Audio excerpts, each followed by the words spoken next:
Assalamualaikum warahmatullahi wabarakatuh. Perkenalkan, nama saya Erik Dwi Putra, mahasiswa S2 Kebijakan Pajak UI.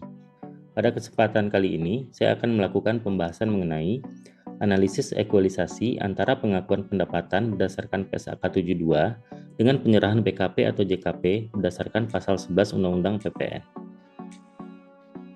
Salah satu cara dalam menguji pemenuhan hak dan kewajiban perpajakan berdasarkan sistem self-assessment adalah melalui pemeriksaan pajak. Dalam proses pemeriksaan, dikenal suatu teknik pemeriksaan yang disebut dengan ekualisasi. Teknik ekualisasi ini pada dasarnya bertujuan untuk menelusuri perbedaan antara jumlah berdasarkan data atau dokumen yang dilaporkan oleh wajib pajak, misalnya seperti jumlah penyerahan yang dilaporkan dalam SPT masa PPN dalam periode tahun pajak tertentu yang dibandingkan dengan peredaran usaha dalam SPT PPA Badan pada tahun pajak yang sama. Menurut PESCO tahun 2004, ekualisasi atau rekonsiliasi pajak didefinisikan sebagai suatu proses pencocokan dua atau lebih data yang berbeda karena adanya perbedaan aturan yang diterapkan. Dalam melakukan koreksi pemeriksaan, sejatinya pemeriksa harus melandaskannya pada bukti yang kuat dan berkaitan serta berdasarkan kepada ketentuan perpajakan yang berlaku. Sebagai contoh, dalam hal pemeriksa melakukan koreksi peredaran dari hasil ekualisasi antara peredaran usaha yang dilaporkan dalam SPT PPA Badan dengan penyerahan yang dilaporkan dalam SPT masa PPN, maka koreksi tersebut harus didukung dengan adanya bukti yang kompeten, seperti bukti arus uang dan arus barang, guna membuktikan bahwa memang terdapat pendapatan atau penyerahan yang belum dilaporkan. Koreksi yang didasarkan pada bukti yang kuat dan berkaitan tersebut tentunya menjadi hal yang sangat penting dalam mendalilkan koreksi. Dalam teknik ekualisasi, pengujian hanya merupakan bahan pertimbangan pemeriksa, yang mana tanpa didukung dengan adanya bukti yang kompeten, maka pengujian tersebut tidak dapat dijadikan sebagai dasar penerbitan surat ketetapan pajak. Pedoman mengenai metode dan teknik pemeriksaan berupa pengujian atau ekualisasi dapat dipahami melalui pedoman yang diatur dalam Surat Edaran DJP nomor 65 tahun 2013. Sesuai dengan definisi dan tujuan dari metode tidak langsung, maka dapat dipahami bahwa metode seperti ekualisasi hanya dapat digunakan untuk mendukung metode langsung, yaitu pengujian dokumen, arus uang, arus barang, serta untuk melakukan identifikasi masalah, di mana metode tidak langsung ini hanya dapat digunakan dalam hal metode langsung tidak dapat diterapkan. Pemahaman mengenai hal ini juga didukung oleh berbagai jurisprudensi putusan sengketa pajak, baik di tingkat pengadilan pajak maupun di Mahkamah Agung, di mana secara garis besar majelis hakim berpendapat bahwa pengujian atau hasil analisis tidak dapat dijadikan sebagai dasar penetapan surat ketetapan pajak, tanpa didukung oleh bukti-bukti yang kompeten dan cukup serta berlandaskan pada ketentuan perundang-undangan perpajakan. Pada faktanya, sering dijumpai sengketa di bidang perpajakan yang berawal dari teknik pemeriksaan berdasarkan metode tidak langsung, seperti ekualisasi yang dijadikan sebagai dasar dalam penetapan koreksi. Sengketa ini seharusnya dapat dihindari apabila tim pemeriksa mampu mendalilkan koreksinya berdasarkan bukti yang kompeten dan cukup berdasarkan undang-undang perpajakan. Di samping itu, pengetahuan dan pemahaman mengenai teknik ekualisasi yang memadai juga dapat membantu WP dalam memberikan penjelasan dan pembuktian kepada pemeriksa, sehingga sengketa di bidang perpajakan yang dapat memakan biaya yang tidak sedikit serta waktu penyelesaian yang cukup panjang dapat dihindari. Sebagai contoh penyelesaian sengketa terkait ekualisasi dapat tergambar melalui ilustrasi sebagai berikut. PTX merupakan pengusaha manufaktur yang melakukan penjualan barang kepada customer, di mana pencatatan atas penjualan yang dilakukan berdasarkan metode accrual basis dengan termin pembayaran. Adapun pada tahun 2021, laporan keuangan WP telah diaudit oleh auditor independen dengan hasil berupa wajar tanpa pengecualian. Dalam hal ini, Fiskus melakukan penyesuaian fiskal atas peredaran usaha PPA Badan sebesar 13M yang diperoleh dari teknik ekualisasi. Nilai sengketa tersebut diperoleh dari selisih penyandingan langsung antara pemungutan PPN yang dilaporkan dalam SPT PPN sebesar 36M dengan peredaran usaha wajib pajak yang dilaporkan dalam SPT PPH Badan sebesar 23M. Pada dasarnya, sengketa peredaran usaha yang oleh Fiskus diindikasikan sebagai objek peredaran usaha yang belum dilaporkan dalam SPT PP Badan, terlebih dahulu dapat dilihat melalui pengakuan pendapatan dalam laporan keuangan yang disajikan oleh wajib pajak. Terkait hal ini, dalam ketentuan pasal 28 ayat 7 Undang-Undang KUP, beserta penjelasannya, dijelaskan ketentuan sebagai berikut. Dalam ketentuan tersebut, dapat dipahami bahwa sepanjang peraturan perundang-undangan perpajakan tidak mengatur secara khusus mengenai tata cara pembukuan, maka WP harus menyelenggarakan pembukuan dengan cara atau sistem yang lazim digunakan di Indonesia, misalnya berdasarkan standar akuntansi keuangan.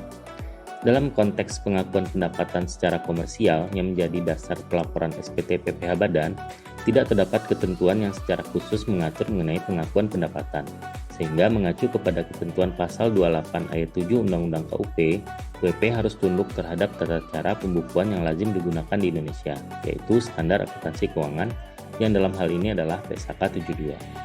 Dalam pengakuan pendapatan, perlu dilihat juga definisi mengenai pendapatan, di mana Kieso pada tahun 2008 di dalam bukunya mendefinisikan pendapatan sebagai suatu pengembalian dana atau arus masuk aset yang berasal dari suatu aktivitas operasi utama dalam suatu periode dan merupakan kenaikan bersih perusahaan yang bukan disebabkan oleh adanya penambahan modal dari pemiliknya. Selanjutnya, pengakuan pendapatan dalam peredaran usaha wajib pajak yang menjadi dasar penyajian SPT PPh Badan didasarkan pada ketentuan yang diatur dalam paragraf 31 PSAK 72 yang secara garis besarnya menyatakan bahwa suatu entitas akan mengakui pendapatan hanya dengan terpenuhinya kriteria sebagai berikut. Berdasarkan ketentuan tersebut, dapat dipahami bahwa PSAK 72 lebih menonjolkan kepada sifat principle base-nya, dengan menyatakan bahwa suatu pendapatan diakui ketika si penjual telah memenuhi janji atau kewajibannya untuk melakukan sesuatu. Pembahasan mengenai kinerja atau janji yang dibuat oleh si penjual ini harus merujuk pada kontrak antara pihak penjual dengan pembeli. Pada saat pengakuan pendapatan tersebut, pelanggan telah memperoleh pengendalian terhadap aset dalam bentuk barang atau jasa.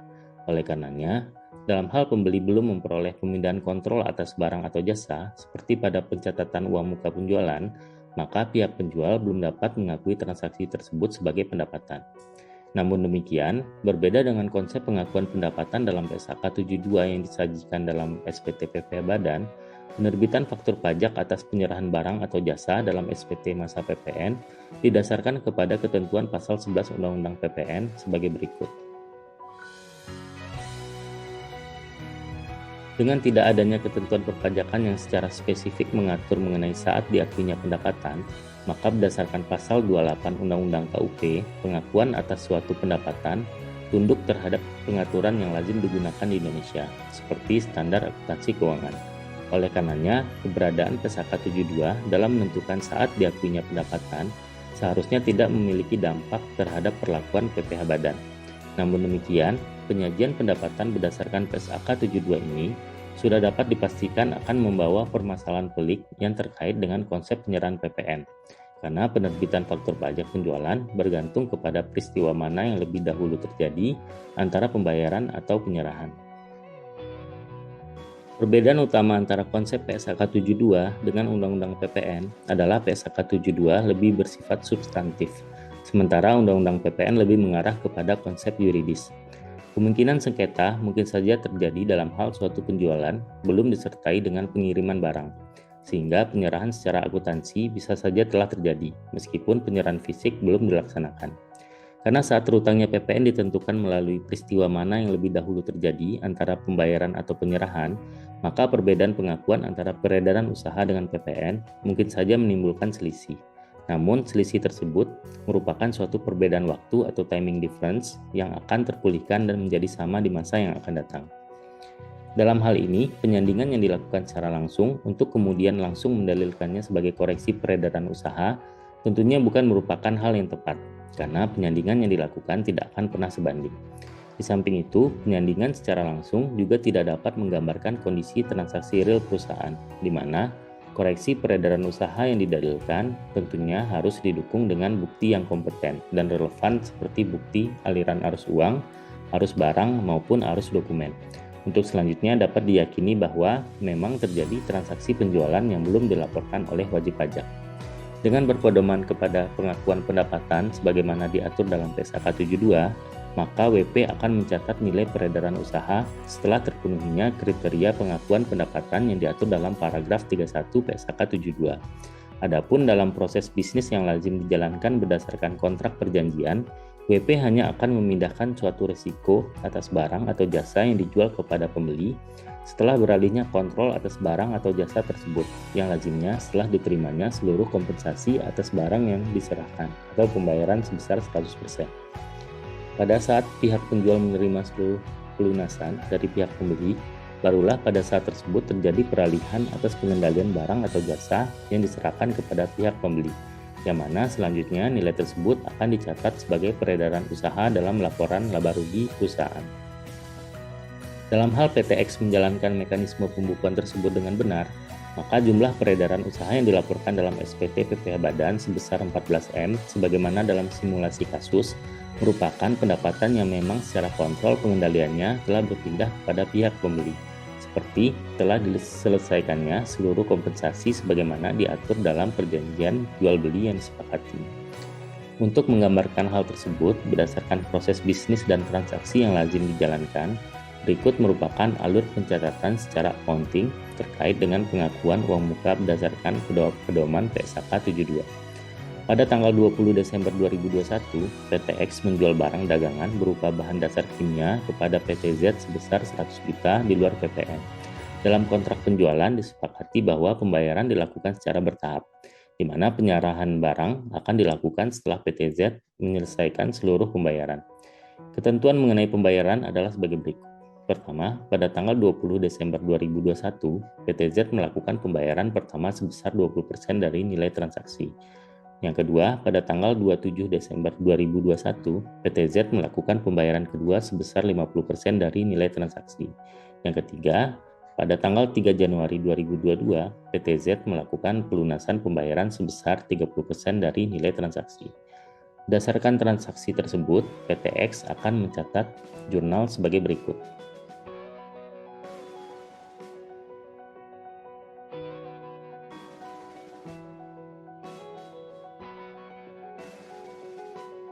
Berdasarkan simulasi tersebut, dapat diketahui bahwa PTX baru akan mengakui pendapatan dalam laporan laba rugi komersialnya sebesar 100 juta setelah diterimanya seluruh pembayaran dari customer, yaitu pada tanggal 3 Januari 2022.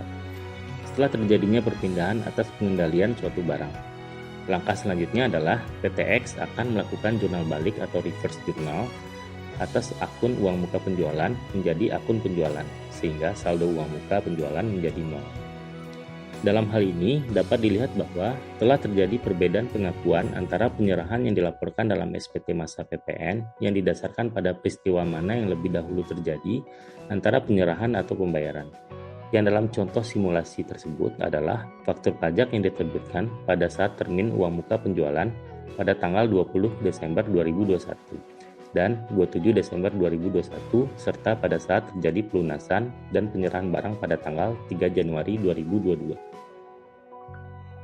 Efek dari perbedaan pengakuan peredaran usaha dalam SPT PP Badan yang mengacu pada PSAK 72 dengan SPT masa PPN yang mengacu kepada pasal 11 Undang-Undang PPN adalah munculnya perbedaan waktu atau timing difference yang sejatinya akan terpulihkan dan menjadi sama di masa yang akan datang.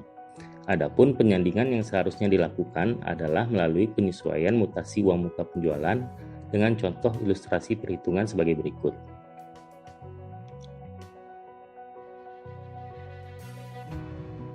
Berdasarkan ilustrasi tersebut, dapat diketahui bahwa selisih penyandingan antara peredaran usaha dalam SPT PPh Badan dengan penyerahan PPN karena adanya perbedaan pengakuan antara PSAK 72 dengan pasal 11 Undang-Undang PPN merupakan selisih yang tidak seharusnya menjadi sengketa andai kata WP dapat memberikan penjelasan kepada Fiskus. Perbedaan pengakuan pendapatan sebagaimana diatur dalam PSAK 72 dengan saat diterbitkannya faktur pajak yang mengacu kepada ketentuan pasal 11 Undang-Undang PPN tentunya dapat menimbulkan berbagai permasalahan dan pertanyaan terkait perbedaan di antara keduanya. Adapun akar dari permasalahan ini sebenarnya dapat ditelusuri dari ketentuan Undang-Undang PPN di Indonesia yang mengadopsi PAI tahun 1973 yang menganut prinsip harga perolehan. Sedangkan PSAK di Indonesia sudah meninggalkan prinsip ini. Dampak dari perbedaan yang terjadi secara nyata terletak pada kewajiban dalam melakukan ekualisasi antara DPP PPN dengan pendapatan dalam PPh Badan yang berpedoman kepada PSAK 72. Ekualisasi yang dilakukan tentunya dapat menghindarkan wajib pajak terhadap potensi dispute yang mungkin timbul di kemudian hari. karena teknik pemeriksaan ekualisasi ini merupakan hal yang lazim digunakan oleh Fiskus dalam menguji kepatuhan wajib pajak, baik itu dalam proses permintaan keterangan maupun dalam proses pemeriksaan, yang mana selisih yang ditetapkan tidak jarang berujung pada sengketa di bidang perpajakan. Oleh karenanya, penting bagi WP untuk mengetahui substansi perbedaan dalam teknik ekualisasi, agar dapat melakukan mitigasi risiko perpajakan yang mungkin terjadi di masa depan. Selain itu, sering juga ditemui di lapangan bahwa koreksi ditetapkan karena kurangnya pengetahuan dari WP dalam memberikan penjelasan kepada Fiskus. Meskipun pada kenyataannya belum tentu ditemukan bukti yang mengindikasikan adanya pendapatan yang belum dilaporkan oleh WP. Sejalan dengan hal tersebut, penting bagi pemeriksa untuk mendalilkan koreksi yang dilakukan dengan teknik metode tidak langsung atau ekualisasi berdasarkan bukti-bukti yang kuat yang didasarkan pada ketentuan undang-undang, di mana idealnya pemeriksa tidak boleh menetapkan koreksi peredaran usaha atau penyerahan PPN tanpa didukung oleh bukti yang kompeten dan relevan, seperti arus uang, arus barang, dan arus dokumen. Demikian pembahasan dari saya mengenai ekualisasi peredaran usaha antara PSAK 72 dengan pasal 11 Undang-Undang PPN. Atas perhatiannya saya ucapkan terima kasih. Assalamualaikum warahmatullahi wabarakatuh.